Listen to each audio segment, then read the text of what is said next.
नमस्कार दोस्तों, आज हम हमारा 8वीं कक्षा का दूसरा पाठ जो है उसकी जानकारी आज हम प्राप्त करने वाले हैं। तो हमारा दूसरा हिंदी का पाठ है लाख की चूड़ियाँ, जो कामता नाथ जी द्वारा लिखित है और उसे ही आज हम क्या करने वाले हैं, पढ़ने वाले हैं। प्रस्तुत पाठ में मशीनों के प्रयोग से हमें लाभ तो होता है, किंतु अप्रत्यक्ष रूप में इससे हानि भी होती है। मशीनों का प्रयोग विकास का सूचक समझा जाता है, किंतु हस्तकला एवं कुटीर उद्योगों पर इसका बहुत बुरा एवं दूरगामी असर होता है। पाठ में इसी का वर्णन किया गया है। मशीनों के प्रयोग से बदलू जैसे कुशल कारीगरों के हाथ से काम छीन गया है। ऐसे कारीगर ये या तो बेरोजगार हो चुके होते हैं या फिर कोई और व्यवसाय अपनाने को विवश हो जाते हैं। और वही हम अभी पाठ की जानकारी जो है वो हम प्राप्त करेंगे। सारे गांव में बदलू मुझे सबसे अच्छा आदमी लगता था, क्योंकि वह मुझे सुंदर सुंदर लाख की गोलियां बनाकर देता था। और प्रस्तुत पाठ में जो लेखक है, तो लेखक का कहना है कि वो जहाँ पर जाते थे तो उस गांव में उनको बदलू ही सबसे अच्छा आदमी लगता था, क्योंकि जो लाख की जो गोलियां होती है छोटी छोटी, वह लाख की गोलियां वो उनको बना के देता था और इसीलिए उनको बदलू सबसे अच्छा लगता था उस गाँव में। मुझे अपने मामा के गांव जाने का सबसे बड़ा चाव यही था कि जब मैं वहां से लौटता था तो मेरे पास ढेर सारी गोलियां होती। और इसी प्रकार से जो लेखक है, तो वो लेखक अपने मामा के गांव जब जाते थे तो उनके मामा के गांव जाने का सबसे बड़ा चाव यानी क्या कि रुचि, क्यों उन्हें ज्यादा पसंद था कि वह जब भी वहां से लौटते थे तो उनके पास ढेर सारी जो लाख की गोली जो होती थी, वह लाख की गोलियां उनके पास होती थी। रंग बिरंगी गोलियां जो किसी भी बच्चे का मन मोह ले। और जब वह अपने मामा के गांव से आते थे तो उनके पास जो लाख की गोलियां होती थी, रंग बिरंगी जो गोलियां होती थी दिखने में, तो वह देखने के बाद किसी भी बच्चे का मन मोह ले, इस प्रकार से वह गोलियां दिखती थी। मन मोह लेना यह क्या है, मुहावरा है, और इस मुहावरे का अर्थ है मन को अच्छा लगना।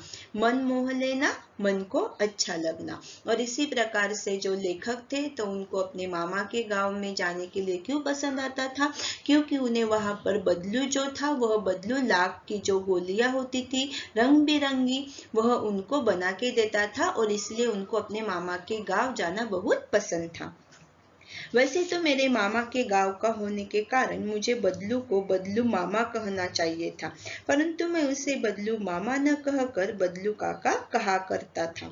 और इसी प्रकार से देखिए, अगर कोई अपने मामा के गांव से होता है तो हम उसे मामा बोलते हैं, कोई अगर अपने चाचा के गांव से होता है तो हम उसे चाचा बोलते। लेकिन यहाँ पर लेखक ने बताया है कि वह मेरे मामा के गांव का होने के बाद भी मैं बदलू को बदलू मामा न कहकर बदलू काका कहा करता था, जैसा कि गांव के सभी बच्चे उसे कहा करते थे। और वहां के जो बच्चे थे उस गांव के, वह सारे के सारे बदलू को क्या कहते थे, काका कहते थे। और उसी प्रकार से लेखक भी उन्हें बदलू काका न कहकर बदलू मामा कहा करता था। बदलू का मकान कुछ ऊंचे पर बना था।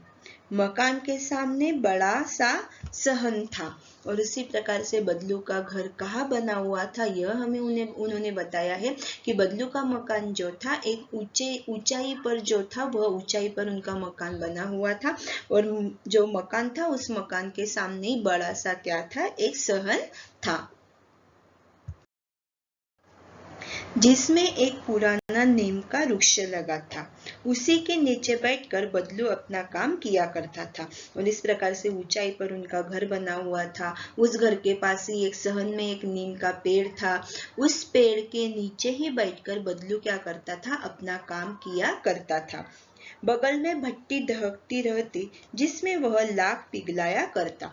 और इस प्रकार से अपना काम किया करता था। तो उनका काम क्या था वह हम अभी आगे देखेंगे कि बगल में ही यानी पास में उनके क्या होता था, भट्टी जो रहती थी आग की, तो वह भट्टी वहां पर दहकती रहती थी, जलती रहती थी और उसमें वह लाख जो होती है जिससे चूड़ियां बनाई जाती है या अलग अलग जो वस्तुएं होती है, एक प्रकार से शो की वस्तुएं या इयरिंग यानी कान में डालने के झुमके, ये सारी बातें जो होती है या चूड़ियां, यह लाख से बनाई जाती है। और वही लाख बदलू क्या करता था कि उस भट्टी में एक प्रकार से उसे पिघलाया करता था। सामने एक लकड़ी की चौखट पड़ी रहती जिस पर लाख के मुलायम होने पर वह उसे सलाख के समान पतला करके चूड़ी का आकार देता। और इसी प्रकार से पास में ही वह क्या करता था कि एक चौखट यानी क्या कि चौकोर लकड़ी जो होती है वह लकड़ी वहां पर होती थी उनके पास, उसी पर वह लाख को क्या करता था, एक प्रकार से पिघला कर उसे मुलायम करता था। मुलायम यानी क्या कि एक प्रकार से सॉफ्ट, और एक प्रकार से उसे मुलायम करने के बाद वह उसे सलाख के समान पतला करके चूड़ी का आकार देता था। सलाख यानी क्या कि छड़, जो एक प्रकार से देखो आयरन जो रहता है, लोखंड जो रहता है, तो उससे जो सलाख बनाई जाती है, छड़ जो होती है, तो उस प्रकार से उस छड़ पर उसे वह क्या करता था कि उस लाख को एक प्रकार से मुलायम करने के बाद उसे पतला करता था और उसे चूड़ी का आकार देता था। पास में 4-6 विभिन्न आकार की बेलननुमा मुंगेरियां रखी रही थी जो आगे से कुछ पतली और पीछे से मोटी होती। और इसी प्रकार से उस बदलू के पास जो 4-5 अलग अलग आकार की बेलननुमा मुंगेरियां जो होती थी वह रखी जाती थी, जिससे कि बदलू क्या करता था, चूड़ियों को एक प्रकार से आकार देता था, वह उनके पास रखी हुई होती थी। लाख की चूड़ी का आकार देकर उन्हें मुंगेरियों पर चढ़ाकर गोल और चिकना बनाता और तब एक एक कर पूरे हाथ की चूड़ियां बना चुकने के पश्चात वह उन पर रंग करता। और इसी प्रकार से चूड़ियां जो होती है लाख की, वह बनाने के बाद उन्हें एक एक करके जो मुंगेरियां होती थी उन पर वह चढ़ाता था। उन्हें गोल और चिकना आकार देने के लिए वह मुंगेरियों पर उन्हें क्या करता था, चढ़ाता था। और उसी के बाद एक एक करके वह पूरे हाथ की जो चूड़ियां है वह बनाता था। पूरी चूड़ियां बनाने के बाद पश्चात यानी बाद में वह क्या करता था, उन चूड़ियों पर एक प्रकार से रंग लगाता था, उन्हें रंग करता था कि वह चूड़ियां ज्यादा से ज्यादा आकर्षक और सुंदर दिखाई पड़े। बदलू यह कार्य सदा ही एक मचिए पर बैठकर किया करता था जो बहुत ही पुरानी थी। और इस प्रकार से बदलू जो था तो अपना कार्य, अपना काम जो था, तो एक मचिया यानी क्या कि चारपाई, जो कि आपने अपने गांव में देखी होगी बहुत बार, वहां पर आज भी इसका इस्तेमाल किया जाता है, जो कि लकड़ी की बनाई हुई रहती है। तो उस मचिए पर बैठकर वह क्या करता था, यह अपना काम किया करता था, जो कि यह मचिया बहुत ही पुरानी हो चुकी थी। बगल में उसका हुक्का रखा रहता जिसे वह बीच बीच में पीता रहता। और इसी प्रकार से बगल में ही जो हुक्का आपको यहाँ पर चित्र में भी दिखाई पड़ रहा है कि वह रखा रहता था और वह बीच बीच में उसे क्या करता था, पीता रहता था। गांव में मेरा दोपहर का समय अधिकतर बदलू के पास बीतता। वह मुझे लला कहा करता और मेरे पहुंचते ही मेरे लिए तुरंत एक मचिया मंगा देता। और इसी प्रकार से लेखक कह रहे कि जब वह अपने मामा के गांव जाते थे तो वह क्या करते थे कि दोपहर के समय में बहुत बार वह बदलू के पास ही रहते थे और बदलू उन्हें लला कहकर पुकारता था। और उसी प्रकार से लेखक वहां पर जाने के बाद वह क्या करता था कि उन्हें बैठने के लिए मचिया जो होती है, चारपाई जो होती थी, वह मंगा देता था और उस पर लेखक बैठते थे और उनके पास जाकर मैं घंटों बैठे बैठे उसे इस प्रकार चूड़ियां बनाते देखता रहता। लगभग रोज ही वह 4-6 जोड़े चूड़ियां बनाता। और इसी प्रकार से लेखक कहते हैं कि दोपहर में मैं बहुत बार उनके पास ही रहता था और उनका कहना है कि मैंने उन्हें घंटों वहां पर बैठकर मैंने देखा है यह चूड़ियां बनाते हुए बदलू को। और लगभग वह रोज ही 4-6 जोड़े जो चूड़ियों के रहते हैं वह चूड़ियां वह बनाता था। और लेखक उन्हें क्या करते थे कि उस चूड़ियों को बनाते समय उन्हें देखा करते थे, बदलू को। पूरा जोड़ा बना देने पर वह उसे बेलन पर चढ़ाकर कुछ क्षण चुपचाप देखता रहता, मानो वह बेलन न होकर किसी नववधू की कलाई हो। और इस प्रकार से सारी की सारी चूड़ियां पूरा का पूरा जोड़ा बनने के बाद जो बेलन रहता है उनका चूड़ियां रखने का, तो उन बेलनों पर उन्हें वह चढ़ा देता था और चुपचाप उन्हें देखता रहता था, माने कि वो बेलन नहीं किसी नववधू का, यानी जिसकी अभी अभी नई शादी हुई हो ऐसे नववधू की वो कलाई हो, और उस कलाई में उसकी बनाई हुई चूड़ियां जो है वो सजी हुई है और उसकी कलाई को एक सुंदरता आ गई है। इस प्रकार से बदलू क्या करता था कि उस बेलन को क्या करता था कि देखा करता था कि मानो कि वह बेलन नहीं किसी नववधू की कलाई हो। बदलू मणिहार था।